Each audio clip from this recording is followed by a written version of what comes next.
In today's video, I'm going to teach you how to export images in Figma Fast 2025 guide. Let's get right into it. First, select the thing you want to export. That could be an image, a layer, or an entire frame. You can click it directly on the canvas or pick it from the layers panel if that's easier. If you want the whole composition, make sure you're selecting the frame rather than a group inside it. A quick tip, rename your layer or frame before exporting. Figma uses that name for the file, which keeps your exports organized. You can also shift-click to select multiple layers if you plan to export several items at once. Next, open the Export section. Look to the right-hand sidebar in the Design tab and scroll to the bottom until you see Export. Click the plus icon to add an export setting.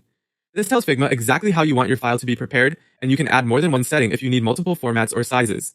Now configure the export settings, choose the format that fits your use case. PNG is great for crisp UI with transparency, JPG is ideal for photos, where small file size matters and transparency isn't needed.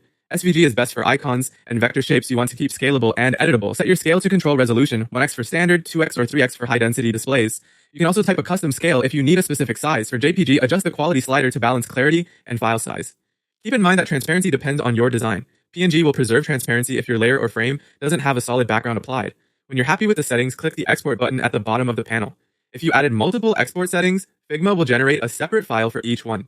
This is a fast way to create, say, a PNG for development and an SVG for design handoff in a single click. Finally, save the file. A prompt will appear for you to choose a location and file name. Use clear, consistent naming so you can find your assets later. Consider including the platform or scale in the file name. Double-check the destination folder to avoid overwriting older versions, and glance at the file size to ensure it matches your expectations. And that's it. Select your layer or frame, open Export, configure the format and scale, hit Export, and save. You'll be exporting polished assets from Figma in seconds.